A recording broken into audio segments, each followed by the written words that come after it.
দেশ থেকে বিলুপ্ত হয়ে গেলেও এখানে দাঁড়িয়ে আছে হালকা ধূসর রঙের এই নীলগাইটি।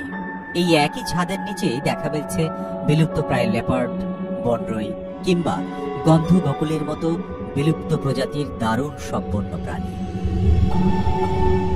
শুকনো গাছের ডালে বসে আছে টিয়া, ঈগল এবং প্যাঁচার মতো আরো সব পাখি। আছে বিশাল আকারের একটি দৈত্য শকুন। এত বড় শকুন এখন আর দেখাই যায় না। দৃষ্টি ফেরালেই হয়তো দেখবেন শিয়াল, কাঠবিড়ালি ও বানরের মতো চেনা জানা প্রাণী তাকিয়ে আছে আপনার দিকেই, অথচ অনেক বছর আগেই তারা মারা গেছে। কিন্তু তারা দেখতে এমন জীবন্ত কেন? কেউ কেউ জানলেও আমাদের অনেকের কাছে বিষয়টি অজানা। এটি এমন এক প্রক্রিয়া যার মাধ্যমে সদ্য মৃত কোনো প্রাণীকে অবিকল আগের চেহারায় সংরক্ষণ করা যায় শত শত বছর ধরে। বিজ্ঞানের এই শাখাটির নাম ট্যাক্সিডার্মি। গ্রিক শব্দ ট্যাক্সি মানে সাজানো, আর ডার্মি মানে চামড়া। দুয়ে মিলে চামড়া সাজানো। আর এই চামড়া সাজানোর কাজটি করা হয়ে থাকে স্টাফিং পদ্ধতিতে।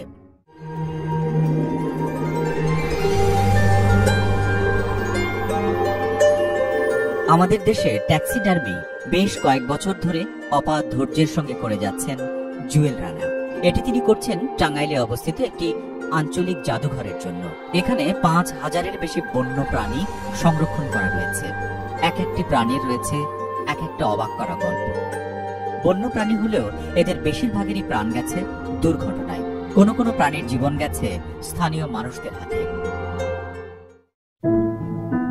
নীলগাইটা আমরা পেয়েছি পঞ্চগড়ের আটোয়ারিতে। এটা ভারত থেকে বাংলাদেশে বর্ডার ক্রস করে আসে এবং লোকাল পিপল পিটিয়ে মারে। হরিণ প্রজাতির সবচেয়ে বড় যে প্রাণী সেটা হচ্ছিল নীলগাই। একসময় আমাদের শালবনে প্রচুর ছিল। বাংলাদেশে এটা প্রায় ১৯৪০ সাল থেকে বিলুপ্ত হয়।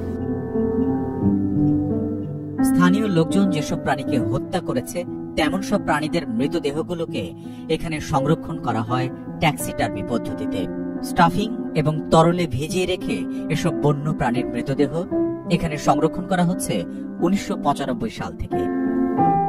এখন পর্যন্ত ৫০০-র বেশি মৃত প্রাণী সংরক্ষণ করেছেন জুয়েল রানা। তার হাত ধরে বাংলাদেশে প্রথম আধুনিক পদ্ধতিতে নীলগাই, নোনা পানির কুমির, মিঠা পানির কুমিরের মতো বড় সব প্রাণী সংরক্ষণ করা হয়েছে। মৃত প্রাণীর শরীর সংরক্ষণ বা ট্যাক্সিডার্মির জন্য স্টাফিং পদ্ধতি আসলে সহজ কোনো বিষয় নয়। ধৈর্যের সঙ্গে একের পর এক ধাপ পেরিয়ে তবে প্রাণীর শরীর আগের চেহারায় ফিরিয়ে আনা হয়। যখন আমরা ডেড অ্যানিমাল পাই তখন আমরা কালেকশন করে নিয়ে আসি এবং আনার সাথে সাথে সেটা আমরা সঠিক পরিমাপ করি যে প্রাণীটার বয়স কত বা প্রাণীটার সাইজ কি। সঠিক পরিমাপ করার পর সেটাকে আমরা স্কিনিং করি, চামড়াটাকে আলাদা করে ফেলি। চামড়াটা আলাদা করার পর সেটা চামড়াটা আমরা ফ্রিজিং করে ফেলি।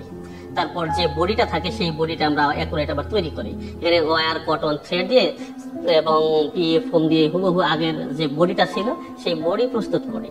বডি প্রস্তুত করার পর এই চামড়াটাকে আমরা ফ্রিজ থেকে বের করে ট্যানিং করি। ট্যানিং করার পর সেই বডিতে আমরা ফিস্ট করে ফেলি। ফিস্ট করার পরে এটা ড্রাই করি। এই প্রসেসিংটা মূলত বার্ড প্রসেসিং করতে প্রায় ৩ মাস সময় লাগে এবং যেগুলো ম্যামালস সেগুলো মিনিমাম ৬ মাস লাগে। ট্যাক্সিডার্মির বড় চ্যালেঞ্জ হলো মৃত প্রাণীটির দেহের বিভিন্ন অংশের সঠিক অনুপাত বজায় রাখা। মুখটা ঠিকঠাক তৈরি করাও স্টাফিং এর আরেকটি বড় চ্যালেঞ্জ। প্রাণীর ইতিহাস রক্ষায় ট্যাক্সিডার্মি এক যুগান্তকারী ভূমিকা পালন করে থাকে। নতুন প্রজন্মের শিক্ষা, গবেষণা এবং বিনোদনের মাধ্যম হিসেবে ট্যাক্সিডার্মির গুরুত্ব অনেক বেশি। ১৭৪৮ সালে প্রথমবারের মতো ফ্রান্সের রিয়ামুর পাখির দেহ সংরক্ষণের মাধ্যমে ট্যাক্সিডার্মির আবির্ভাব ঘটে। এরপর ১৯৫২ সালে এমবি স্টলাস ট্যাক্সিডার্মির আরো কিছু নতুন পদ্ধতি আবিষ্কার করেন। বাংলাদেশে এই ধারণা নতুন। টাঙ্গাইলের এই জাদুঘরটি উদ্ভিদ, প্রাণী এবং সেতু নির্মাণের দুর্লভ ছবি ও স্থানীয় লোকজনের ব্যবহৃত নমুনা সংগ্রহের এক ব্যতিক্রমী সংগ্রহশালা। জাদুঘরের ভেতরে প্রবেশ না করলে বোঝার উপায়ই নেই এটি কতটা সমৃদ্ধ। দেশের হারিয়ে যাওয়া বন্য প্রাণীগুলো যেন এখানে এসে নিরাপদ আশ্রয় খুঁজে নিয়েছে। পাথরের চোখ আর নিজের চামড়ায় ঢেকে আছে এই বন্য প্রাণীগুলোর সেই সব দিন যখন তারা বনে বাজারে ঘুরে বেড়াতো।